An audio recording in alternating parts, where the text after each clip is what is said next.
For the Iraqis, there certainly is an element of tremendous pride involved here. The Iraqi people, by and large, have wanted to be out from under occupation, foreign occupation, almost since the very beginning. They realized that there were a number of hurdles that they had to overcome, but they feel like now they're finally getting to the point where they can take on the responsibility for their own security, their own stability, their own basic services, and all of that is an important sign of progress to Iraqis. By the same token, there's also a lot of ambivalence, though, about this, because many Iraqis are also quite concerned that they're not quite ready to handle this on their own. In particular, there are a number of Iraqis from a whole variety of different communities who don't yet fully trust Iraq's own security services. People who may not have necessarily liked the foreign occupation, but who felt comfortable that the American presence at least was a source of stability and security that they could count on. And now that the United States is seen as slowly pulling back from that, there are a lot of Iraqis who are wondering if they're still going to enjoy the same kind of security and stability that they had grown accustomed to over the last couple of years. Well, obviously there's still a whole variety of different elements inside of Iraq who would like to see the country go back to civil war. Al-Qaeda in Iraq is still there, other terrorist groups. In addition, you've got Shia, Sunni, Kurdish groups, all of whom believe that stoking violence and creating greater mayhem serves their different causes. Right now, these tend to be kind of isolated fragments and no longer the large insurgents or militia groups that we once saw, but they're still out there and they can still cause trouble.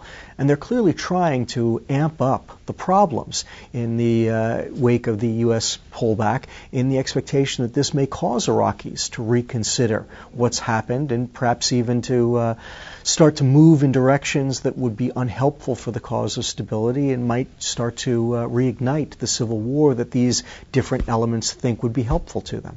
The security agreement that the U.S. and the government of Iraq signed does create a whole variety of procedures by which the Iraqi government can invite American forces back into the cities if there are problems that they can't deal with.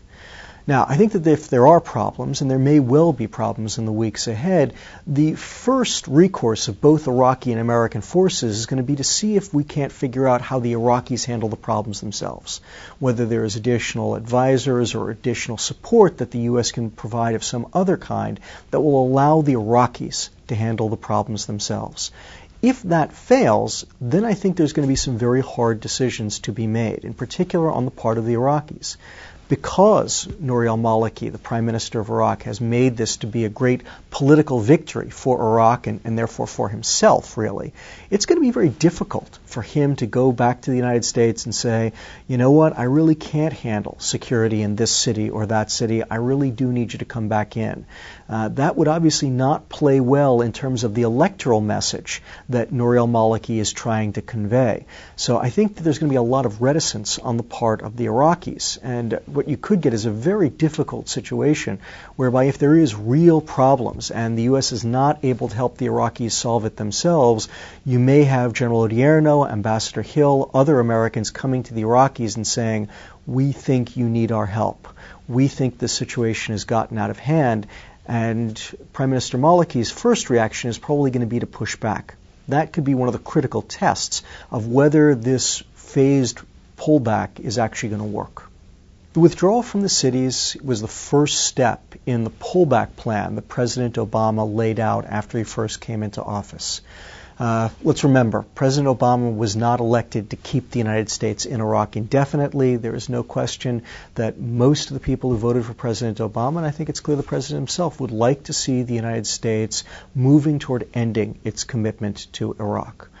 But the idea was to do it slowly, to do it gradually, as the President said, to do it responsibly, and to be able to be flexible in the course of doing so that Iraq is simply not abandoned to its fates, so that the United States makes sure that Iraq is able to transition from U.S. occupation to indigenously provided stability and security.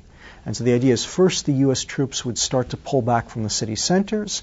Then, in August of 2010, a little over a year from now, U.S. forces would end their combat role and shift to a purely advisory and training role. And then at the end of 2011, the expectation is that American forces may leave Iraq. That's what the security agreement calls for, although it's certainly possible that the Iraqis may say, you know, we like your trainers and we like your advisors, and we'd be glad to keep them longer. And at that point, the U.S. and Iraq could negotiate a new agreement, although again, under those circumstances, it's going to be a sovereign Iraqi government and a sovereign American government both deciding whether they want to renew that relationship.